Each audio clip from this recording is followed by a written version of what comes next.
मददगार जिसी का रसूले खुदा हो, उसे और हिम्मतों का परवाह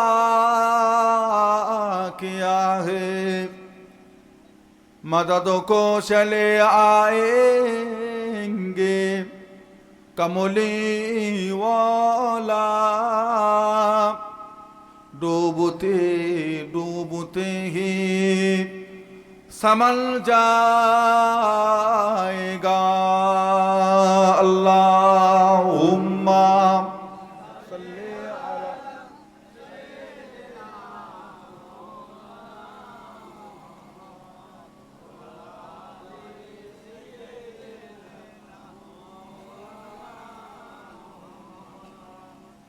मुझे ना जो है अपना खुशो किस्मती परो, मेरे हाथों में है दामने मुस्तफ़ा की। न गम है भुमर का न तूफा की परवाह, मैं डूबूंगा फिर भी किनारा करूंगा। अल्लाहुम्मा सल्ले अला।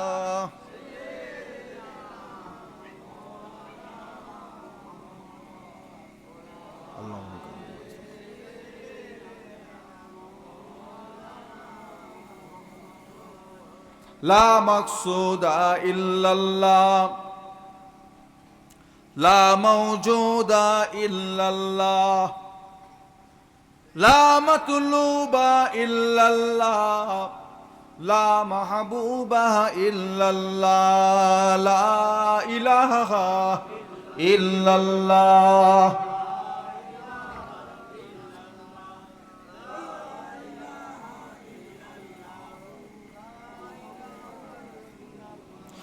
मोहब्बत ला इलाहा इल्लल्लाह, ला इलाहा। गेरो साथी कलेमाती, कलेमा भी नहीं को गोती, ला इलाहा इल्लल्लाह।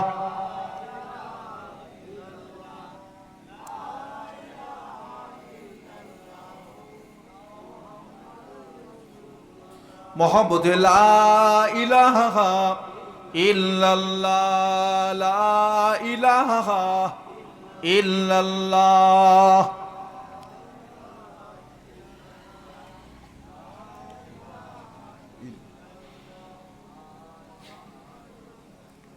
मोहब्बत ला इलाहा इल्लल्लाह, ला इलाहा इल्लल्लाह।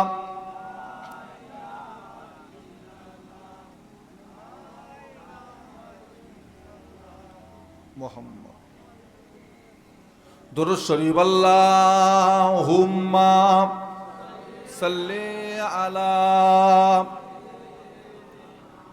मौला।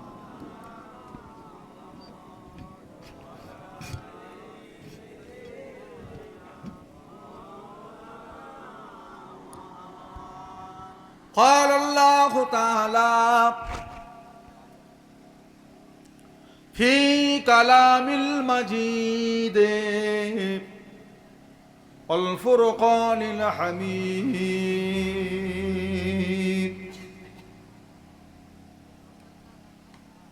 व अम्मा मन ख़ाफ़ा मक़ामा रब्बिही व नहा नफ्सा अनिल हवा फ़इन्नल जन्नता हियल मअवा। वक़ाल अल्लाहु तआला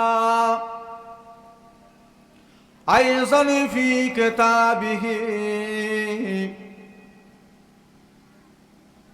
या अय्युहल्लज़ीना आमनू উদখুলু ফিস-সিলমি কাফা ওয়ালা তাত্তাবিউ খুতুওয়াতিশ-শাইতানি ইন্নাহু লাকুম আদুব্বুম মুবিন।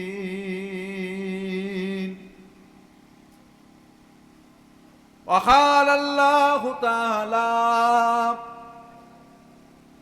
أيضا في كتابه يا أيها الذين آمنوا اتقوا الله حق تقاته ولا تموتن إلا وأنتم مسلمون.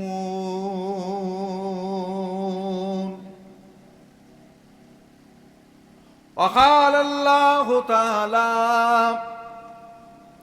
في آية أخرى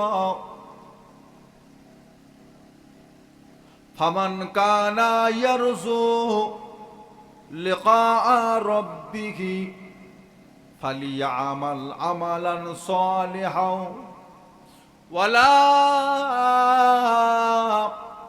يشرك بعبادة ربه أحدا.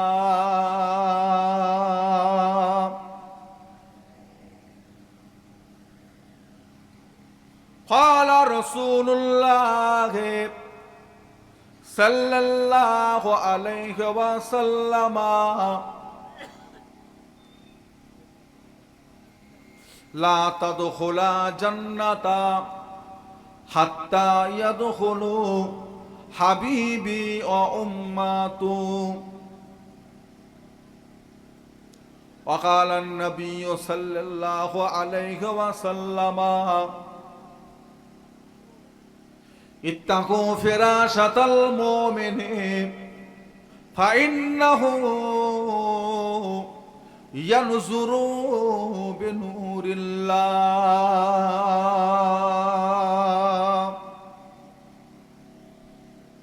প্রিয়ারে হাজিরিনে মজলিস, আমার দিনদার ইমানদার নেককার আল্লাহওয়ালা বাবাজিরা, আমার ভাইজানেরা, আলেম উলামায়ে কেরাম, হাফিজে কুরআন, সম্মানিত আমাদের মসজিদের ইমাম, সম্মানিত আমাদের মসজিদের মুয়াজ্জিন, আল্লাহ পাকের হাজী বান্দা গণেরা, পর্দার আড়ালে অবস্থিতা, দূর দূরান্তে বসে থাকা আমাদের মা ও বোনেরা, জলসা ও মাহফিলের একনিষ্ঠ খাদেম কর্মী আমার কমিটি ভাইজান গণেরা, আল্লাহ পাকের নিয়ামত আল্লাহ পাক আপনাকে আমাকে এক জায়গায় বসিয়ে একত্রিত করে আল্লাহ আল্লাহ রসুলের দুটো কথা শুনবার মতন তৌফিক এনায়েত করেছেন। তাই আমরা সকলে মিলে আমাদের আল্লাহর শুকরিয়া আদায় করি। সকলে বলুন আলহামদুলিল্লাহ।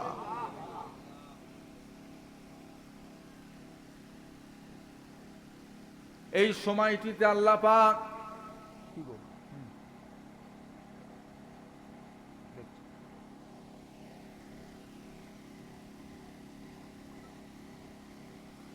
এই সময়টিতে আল্লাহ পাক কিছু মানুষকে রোগ দিয়ে, বিমার দিয়ে বাড়িতে, নার্সিংহোমে, হসপিটালে আল্লাহ শুইয়ে রেখেছেন।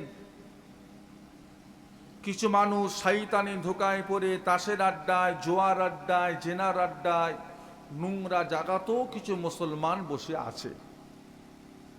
আবার কিছু মুসলমান বর্তমান সময়ে তারা বেদিন, বেঈমান, কাফেরদের কঠিন অত্যাচারের ভিতরে পড়ে আছে। রব্বুল আলামিন আল্লাহ পাক আপনাকে আমাকে সর্বদিক থেকে হেফাজত করে অল্প কিছু সময়ের জন্য দুনিয়ার বুকের বেহেশতের বাগানে একত্রিত করেছেন। তাই আমরা সকলে মিলে আমাদের আল্লাহর শুকরিয়া আদায় করি। সকলে বলুন আলহামদুলিল্লাহ।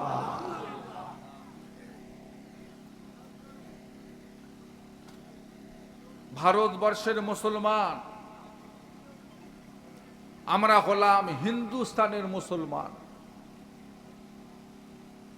বর্তমান সময়ে আমরা ভারতের মুসলমান যে খুব সুখ শান্তিতে আছি তা নয়।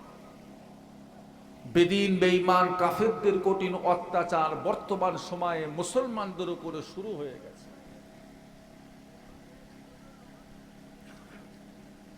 আমাদের সবটাই এখন তাদের কাছে খারাপ হয়ে গেছে। আমরা যেন উড়ে এসে জুড়ে বসেছি।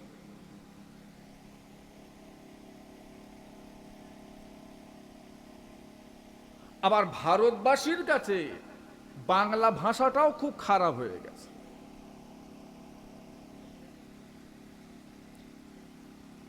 মাইকে আজান দেওয়া অনেক রাজ্যে বন্ধ করে দিয়েছে।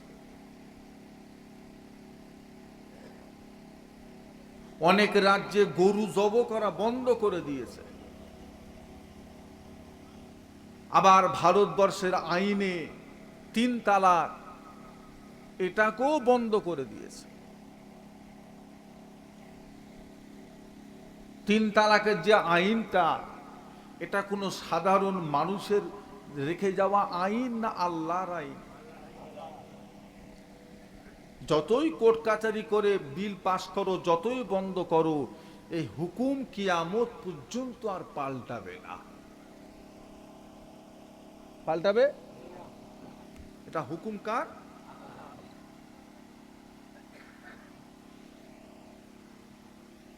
বুঝলেন?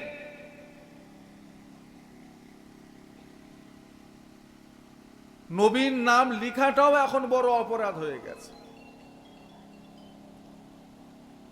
তুমি তোমার ধর্ম পালন করবে, খ্রিস্টানেরা খ্রিস্টানের ধর্ম পালন করবে, জৈনরা জৈনদের ধর্ম পালন করবে, তাদের কোনো অসুবিধা নেই।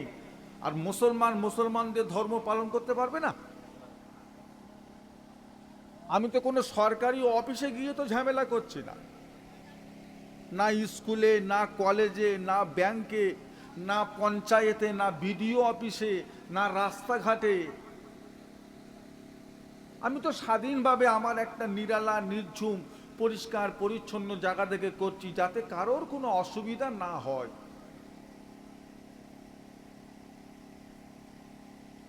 আমাদের বাপদাদরা খেয়ে না খেয়ে, আল্লাহর ভয়ে, আজাবের ভয়ে, কবরের ভয়ে নিজেদের সম্পত্তি গুণা, কেউ 2 বিঘে, কে 3 বিঘে, কে 5 বিঘে, কে 10 বিঘে, কে 2 কাঠা, 5 কাঠা, 7 কাঠা, 10 কাঠা, এইভাবে মাদ্রাসায় দিয়েছে, মসজিদে দিয়েছে, কবরস্থানে দিয়েছে, ঈদগাতে দিয়েছে, খানকা শরীফে দিয়েছে, ওয়াকাফ সম্পত্তি। এখন এর ওপরও নজর পড়ে গেছে, এইটার ওপরও নজর।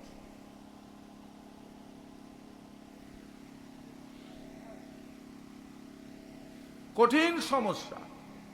এর জন্য আমরাও কিছুটা দায়ী আছি। মুসলমান, এর জন্য আমরাও দায়ী আছি, এটা আপনি অস্বীকার করতে পারবেন না। আজ থেকে 1500 বছর আগে আল্লাহ রসুল বলে গেছেন, মানুষ যখন আল্লাহ ভোলা হয়ে যাবে, আমার উম্মত যখন দিন ভোলা হয়ে যাবে, ইসলাম ভোলা হয়ে যাবে, আল্লাহ এদের কাছে জালেম বাদশা পাঠিয়ে আল্লাহ শাসন করাবে। এটা চলছে না চলছে না? আমরা আল্লাহ ভোলা হয়েছি না হইনি? এখানে বসে আমি একটু কলেমা শরীফ পড়াচ্ছি, আমাদের কলেমা পড়ারও দরকার আছে না? নাই? কি বলছেন আপনারা? সারাদিনে তো এমনি একটা বারও পড়েন না, হাজার হাজার শত শত গুনাহ করে ফেলছি। একটা জায়গায় যখন বসেছি, একটু মহব্বতের সাথে 2 মিনিট যদি আমরা একটু কলেমা শরীফ পড়ি, কলেমা জিকির যদি করি, তার ওসিলাতেও আল্লাহ আমাদের কিছুটা গুনাহ তো মাফ করবেন। তাতেও যেন আপনাদের শরীরের জন্য না পড়লে ভালো হয়। হ্যাঁ, না পড়লে ভালো হয়। আমাদের পরিচয় কিসে? আমাদের ঈমান হলো আমাদের কলেমা, লা ইলাহা ইল্লাল্লাহ, নেই কোনো মাবুদ, এটাই তো আমাদের ঈমান। এটাও পড়তে যেন মানুষের এখন কষ্ট। ছোট হুজুর কেবলা তাই বলতেন, বাবা চিনি খেতে গালে ব্যথা। মিষ্টি জিনিসটা সবার পছন্দের না অপছন্দের? সবার। আবার যাদের সুগার হয়ে গেছে তাদের আরো বেশি পছন্দ।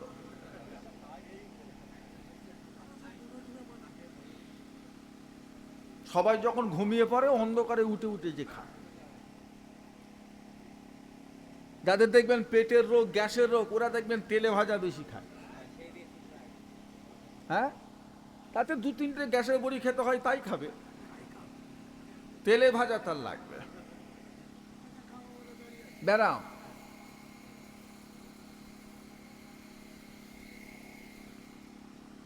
এমনি পানি খায় না, পানি খেতে চায় না। আর যেই ডাক্তার বলে দিয়েছে 1 লিটারের বেশি পানি খাওয়া যাবে না, কিডনির অবস্থা ভালো না, তখন এবার দেখবেন খালি হরদম পানি খাচ্ছে।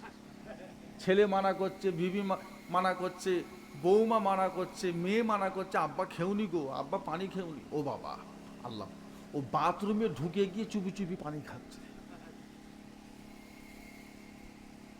বাথরুমে ঢুকে গিয়ে খাচ্ছে।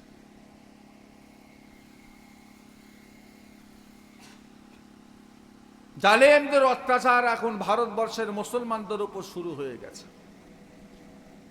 তবে আমরা যদি আবার আল্লাহর দিকে ফিরে আসি, দ্বীনের দিকে ফিরে আসি, ইসলামের দিকে ফিরে আসি, আমার আল্লাহ আজও আছে না নাই? যেই আল্লাহ 313টা মুসলমান সাহাবা, ইসলামের প্রথম যুদ্ধ হয়েছিল যার নাম হলো বদর। ইসলামের প্রথম যুদ্ধের নাম হলো বদর। ইতিহাস ভুললে হবে না, ইতিহাস মনে রাখলে ঈমান ঠিক থাকবে। সাহাবাদের সংখ্যা ছিল 313 জন, আর কাফেরের সংখ্যা ছিল 1000-এর অধিক। সাহাবা হুজুরদের কাছে তরোয়াল ছিল 3টে, ঘোড়া ছিল 5টা। আচ্ছা, বদরের যুদ্ধটা যখন হয়েছিল ওটা এমনি সময় ছিল না রোজার মাস ছিল? রোজার মাস মানে দিনের বেলা সাহাবারা সব খাচ্ছিল, বলেন না, শুকিয়ে। আবার 313, 1000-এর অধিক। একটা সাহাবার মাথা পিছু 3টে করে কাফের। তারপরেও যুদ্ধে জয়ী হয়েছিল কারা? কথা বলে না কারা? আল্লাহ রসুলের সাহাবারা। ইসলামকে আল্লাহ জয়ী করেছিলেন, জোরে বলবেন না? ইসলামকে আল্লাহ জয়ী করেছিলেন। যেই আল্লাহ 313 জন সাহাবাকে জয়ী করিয়েছিলেন, সেই আল্লাহ আজও আসে না নাই? আল্লাহর কিছুটা ক্ষমতা কমে গেছে, বলুন নাউজুবিল্লাহ।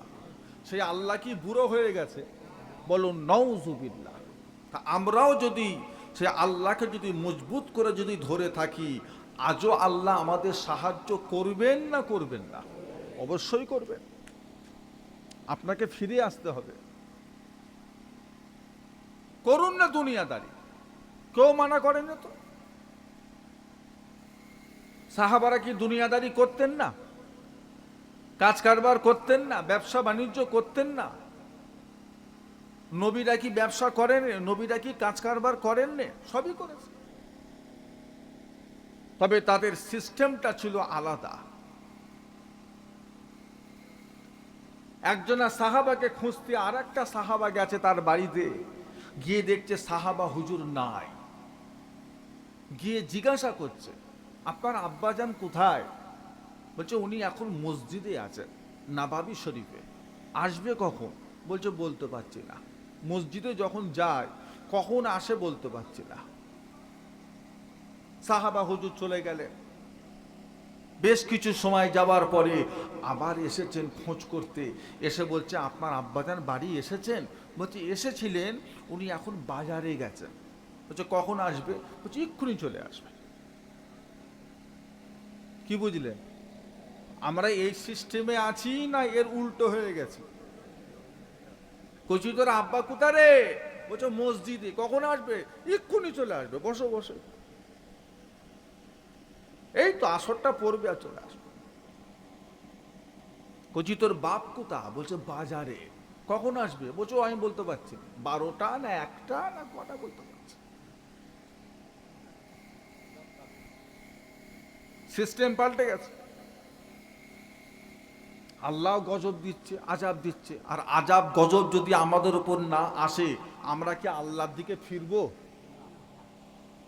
ফিরবো কি? আপনি যেভাবে চলছেন এইভাবে যদি চলতে থাকে, আর জালেমের অত্যাচার যদি আমাদের উপর না আসে, আমরা আল্লাহর দিকে ফিরবো? আর যে অত্যাচার শুরু হয়ে যাবে, বলেন না, যেই করোনা চলে এলো, দেখেছে, আর যেই করোনা ভালো হয়ে গেল। সপ্তাহে একটা দিন মসজিদে যায়, জুমার দিন। জুমার দিন তাও করাকাতের জন্য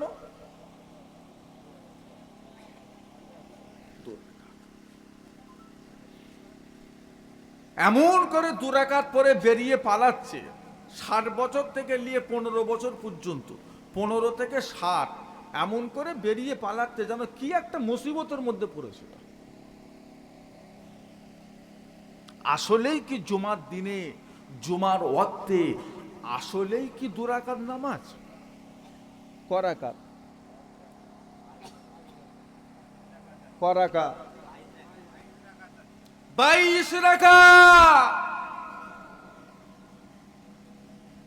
জুমার ওয়াক্তের নামাজ হলো 22 রাকাত। তাহিয়াতুল উযু করাকাত, দুখুলুল মসজিদ করাকাত, কাবলাল জুম্মা করাকাত, ফরজ নামাজ করাকাত, বাদাল জুম্মা, আখরি জোহর, সুন্নত, নফল, মোট হলো কত? খবর আছে? বছরে 52টা জুমা আসে, 52টা জুমার দিনেই দেখবেন দুরাকাত পড়ছে।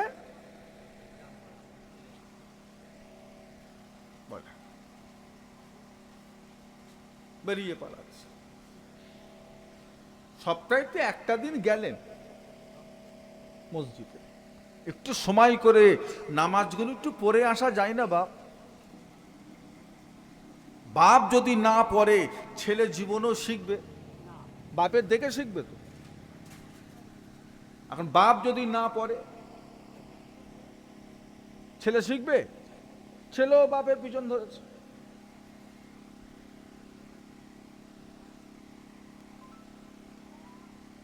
কি বলছে? আমাদের দুনিয়াটাই কি সব শেষ? না আমাদের আখেরাত বলেও একটা জগৎ আছে? নাকি দুনিয়াই শেষ? এই যে বয়সটাকে আমি পার করে চলে যাচ্ছি, শেষ করে দিচ্ছি এইভাবে, বলে আর সুযোগ পাবো? আল্লাহ পাক একটা বান্দাকে কিয়ামতে তুলে জিজ্ঞাসা করবে, এই তুই যে কবরের ভিতরে 200 বছর ছিলিস, করাকার নামাজ পড়েছিস বল? আল্লাহ একটা বারও ধরবে? আল্লাহ পাক কি একটা বারও ধরবে? এই তুই যে কবরে 200 বছর ছিলিস, একাই তো ছিলিস, না ছিল তোর ছেলে, না ছিল তোর বিবি, না ছিল তোর আত্মীয়, কেউ তো ছিল না, একাই তো পড়েছিলিস। কবার সুবহান আল্লাহ জিকির করেছিস বল? আল্লাহ একটা কাউকে ধরবে? কথা বলেন না। কেন? না কবরের জিন্দেগির কোনো দাম। ইজা মাতাল ইনসানো ইন কাতা আনহু আমালহু, মানুষ মারা যাওয়ার সাথে সাথে তাদের আমলের দরজাগুলো, কথা বলবেন তো, আর লাভ নেই। মরা ব্যক্তির ওপর নামাজ ফরজ, রোজা ফরজ, জিকির ফিকির দরকার আছে, আর শেষ। কিন্তু এই যে 60 বছর 70 বছর যে দুনিয়ার জমিনে থাকবো, এর হিসেবটা দিতে হবে না হবে না?